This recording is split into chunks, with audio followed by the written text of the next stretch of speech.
अब तक हम फंक्शन इंग्लिश के 7 सेशन कर चुके हैं। आज हम करेंगे सेशन नंबर 8 और आज का हमारा टॉपिक है कम्युनिकेटिंग इफ़ेक्टिवली। जैसा कि आप सभी जानते हो कम्युनिकेशन क्या होता है। कम्युनिकेशन का मतलब होता है किसी से भी बातचीत करना, जो भी कन्वर्सेशन आप करते हो अपनी फैमिली से, फ्रेंड से, किसी से भी, तो वो सब जो बात हम करते हैं, कन्वर्सेशन करते हैं, उसको कम्युनिकेशन कहा जाता है। ये तो हो गया कम्युनिकेशन क्या होता है, लेकिन कौन से कम्युनिकेशन को हम इफ़ेक्टिव कहेंगे। कम्युनिकेटिंग इफ़ेक्टिवली क्या होता है। कम्युनिकेशन इफ़ेक्टिव तब होएगा अगर मान लो अगर आप किसी से बात कर रहे हो, सामने वाले के ऊपर उसका कुछ असर हो रहा है, इफ़ेक्टिव लग रहा है उसे वो, तो उस कम्युनिकेशन को हम कम्युनिकेशन इफ़ेक्टिव बोलेंगे। हम सभी ने कभी ना कभी किसी से कम्युनिकेशन किया होगा जो हमें आज तक याद है, लेकिन क्या समझते हो आप कि इफ़ेक्टिव कम्युनिकेशन क्या होता है। नीचे एक पैराग्राफ दिया गया है, उससे हम समझने की कोशिश करते हैं। जैसे मान लो आप एक CSR हो, कस्टमर सर्विस रिप्रेजेंटेटिव। अगर आपको कस्टमर से फ़ोन के ऊपर बात करनी है, ईमेल के थ्रू बात करनी है, फेस टू फेस ही, तो आप क्या यूज़ करते हो। इफ़ेक्टिव कम्युनिकेशन स्किल यूज़ करते हो, प्रॉपर ग्रामर का यूज़ करते हो, अच्छे से उनको सुनते हो, रीड करते हो, रीडिंग स्किल आपके अंदर होती है, जिससे क्या होता है कस्टमर सेटिस्फाई भी हो जाए, उसकी ज़रूरतें भी पूरी हो जाएं और उसकी प्रॉब्लम्स भी सोल्व हो जाए। जैसे सेशन नंबर 1 में भी हमने किया था कि एक अच्छा CSR कौन होगा, जिसके अंदर कम्युनिकेशन स्किल बहुत अच्छी हो। कम्युनिकेशन स्किल का मतलब ये तो नहीं है कि ओनली स्पीकिंग स्किल आपके अंदर हो, बस आप बोलते रहो बोलते रहो, वो एक अच्छा स्पीकर कहलाएगा, लेकिन कम्युनिकेशन उसका इफ़ेक्टिव नहीं कहलाएगा। कम्युनिकेशन इफ़ेक्टिव कब होगा, जब अच्छा बोलने के अलावा आप अच्छी तरह से सुनते भी हो, अच्छी तरह से पढ़ भी सकते हो, आपकी जो ग्रामर है वो प्रॉपर हो, वो कम्युनिकेशन इफ़ेक्टिव होता है। तो CSR वाले टॉपिक में हमने किया था कि CSR के अंदर कम्युनिकेशन स्किल होने चाहिए, वो एक अच्छा स्पीकर होने के अलावा अच्छा लिसनर भी होना चाहिए, जो कस्टमर की प्रॉब्लम को ध्यान से सुन पाए। अगर आप किसी को अच्छे से सुनोगे ही नहीं तो उनकी बातों को समझोगे कैसे। तो अगर आप चाहते हो आपका कम्युनिकेशन इफ़ेक्टिव रहे तो आपको इन सभी बातों को ध्यान में रखना है। सेम सिचुएशन अगर हम मान लो, ये तो था CSR का एग्जांपल दिया हुआ है, जब वो कस्टमर से बात करेगा तो उसे सेटिस्फाई करना है, उसे ग्रामर है वो प्रॉपर बोलनी है, अच्छे से सुनना है, रीडिंग स्किल्स उसमें होने चाहिए। लेकिन अगर आप कहीं पे जॉब कर रहे हो, प्रोफेशनल इन्वायरमेंट के अंदर हो, तो वहाँ क्या होगा, वहाँ भी सिचुएशन सेम रहती है। अगर किसी से कम्युनिकेशन आप करते हो, वो इफ़ेक्टिव तभी होगा अगर आपके अंदर लिसनिंग स्किल्स भी हों, आपकी ग्रामर प्रॉपर हो। अगर आप जॉब के लिए अप्लाई करने जा रहे हो या आप चाहते हो कि आपका प्रमोशन हो जाए जल्दी से, बॉस आपसे इम्प्रेस हो जाए, तो कैसे होएगा, अगर आपका कम्युनिकेशन अच्छा है, अच्छे से आप अपनी बात को रख पाते हो, तो आपके जॉब मिलने के चांसेस भी बढ़ जाते हो, और आपका अगर ऑलरेडी जॉब कर रहे हो आपके प्रमोशन होने के चांसेस भी बढ़ जाते हैं। इसलिए हम कह सकते हैं ये कुछ बेसिक और सिंपल चीज़ें हैं जिससे आप प्रोफेशनली अपने गोल्स हैं वो अचीव कर सकते हो, आज के टाइम में भी और इन फ्यूचर में भी। तो ये चीज़ें आपके अंदर होनी चाहिए। एक अच्छा कम्युनिकेशन करने के लिए आपको आपकी जो प्रोनाउंसिएशन है वो अच्छी होनी चाहिए, लिसनिंग स्किल्स आप में होनी चाहिए, आपकी ग्रामर है वो प्रॉपर होनी चाहिए। अगर ग्रामर प्रॉपर नहीं है वो आपको इम्प्रूव करनी चाहिए। कुछ भी आप बोलो उसका उच्चारण सही करना चाहिए, ये नहीं आप कुछ भी बोल दो। लिसनिंग स्किल्स को आपको अपनी को बढ़ाना है। अब एक सिचुएशन दी गई है, जैसे एक पर्सन है कहीं पे जॉब करता है, उसका बॉस उससे चाहता है वो एक्स्ट्रा आवर में भी काम करे, लेकिन वो क्या करता है हमेशा टाइम पे आता है, और मान लो उसकी 8 से लेके सुबह 8 बजे से लेके शाम को 5 बजे तक की शिफ्ट है, वो अपनी शिफ्ट में अपना काम पूरा करता है और फिर चला जाता है। उसका घर भी ऑफिस से दूर है और उसे बस से जाना पड़ता है। तो वो अपने बॉस को कैसे एक्सप्लेन करे कि वो एक्स्ट्रा आवर के अंदर काम नहीं कर सकता। वो तुम्हें अपने अकॉर्डिंग में आंसर लिखना है इन फिल इन द ब्लैंक्स के अंदर, ठीक है। नेक्स्ट है कम्युनिकेटिंग इफ़ेक्टिवली।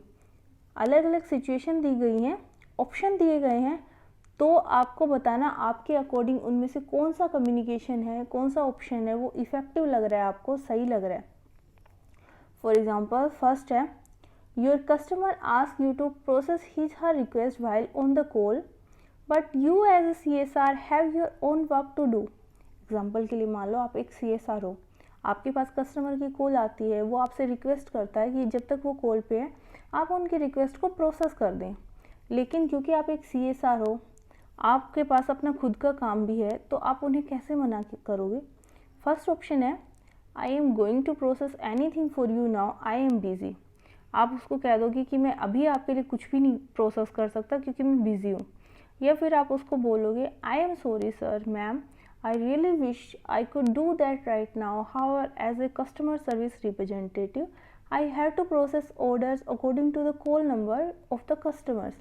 या फिर आप उनको बोलोगे कि I am sorry sir और मैम, काश कि मैं आपकी हेल्प कर पाता आपकी क्योंकि मैं एक CSR हूँ, कस्टमर सर्विस रिप्रेजेंटेटिव हूँ, तो मुझे जिस ऑर्डर में कस्टमर्स की कॉल आई है उन्हीं नंबर के अकॉर्डिंग मुझे उन्हें प्रोसेस करना पड़ेगा।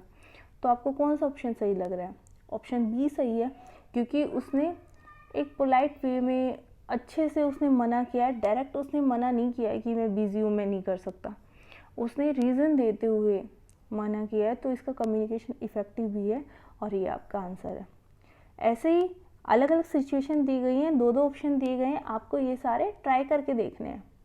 कोई भी डाउट हो, कोई भी प्रॉब्लम हो, कुछ समझ में ना आए तो आप मेरे से पूछ सकते हो।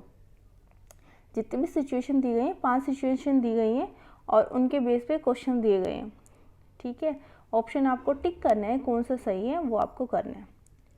नेक्स्ट दिया गया है पास्ट कॉन्टिन्यूस टेंस। इससे पहले हम कर चुके हैं कि फ्यूचर कॉन्टिन्यूस टेंस क्या होता है। जैसे जो काम फ्यूचर में कंटिन्यू रहता है वो फ्यूचर कॉन्टिन्यूस टेंस के अंदर आ जाता है।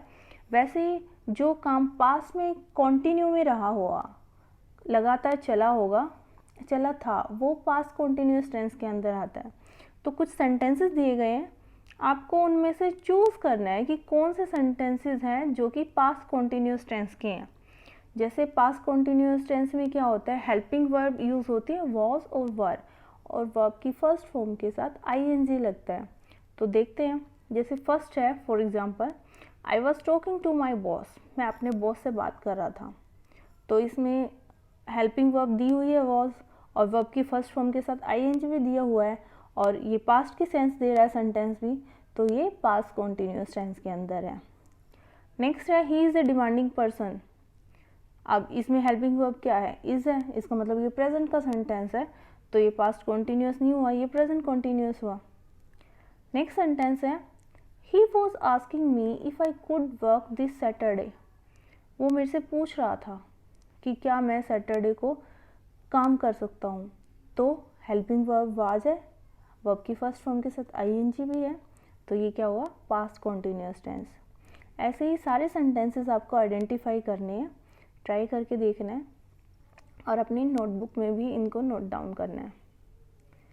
इसके अलावा नेक्स्ट दी गई है हमारी असेसमेंट। असेसमेंट में क्या करना है, आपको क्वेश्चंस दिए हुए, सेंटेंसेस दिए हुए हैं, आपको उनको चेंज करना है पास्ट कॉन्टिन्यूस टेंस के अंदर। ठीक है, जैसे फर्स्ट सेंटेंस है, my boss is looking for मी, मेरा बॉस मेरे लिए देख रहा है, मुझे ढूंढ रहा है। तो इसका मान लो इज़ दिया हुआ है हेल्पिंग वर्ब, तो पास्ट कॉन्टिन्यूस के टेंस के अंदर चेंज करोगे तो क्या हो जाएगा, इसका वॉज हो जाएगा, बाकी से my boss was looking for me. ठीक है, नेक्स्ट सेंटेंस है, he is going to complain about my performance again. इसमें क्या है, हेल्पिंग वर्ब इज़ दिया हुआ है, तो पास्ट कॉन्टिन्यूस के अंदर जब हम चेंज करेंगे वॉज हो जाएगा। ऐसे ही सारे के सारे सेंटेंसेस आपको पास्ट कॉन्टिन्यूस टेंस के अंदर चेंज करने हैं और अपनी नोटबुक के अंदर भी करने हैं। ओके स्टूडेंट्स, अगर आपको कोई भी डाउट हो, कोई भी अगर दिक्कत हो, तो आप मेरे से डायरेक्टली कॉल करके मुझसे पूछ सकते हो। ठीक है, अगर आपको सब कुछ समझ आया हो अच्छे से, तो आप कमेंट सेक्शन में कमेंट करके मुझे ज़रूर बताइएगा। और जो भी फिज़िक्स केमिस्ट्री के स्टूडेंट्स हैं, उनके लिए मैं डिस्क्रिप्शन बॉक्स में एक चैनल का लिंक दे रही हूँ।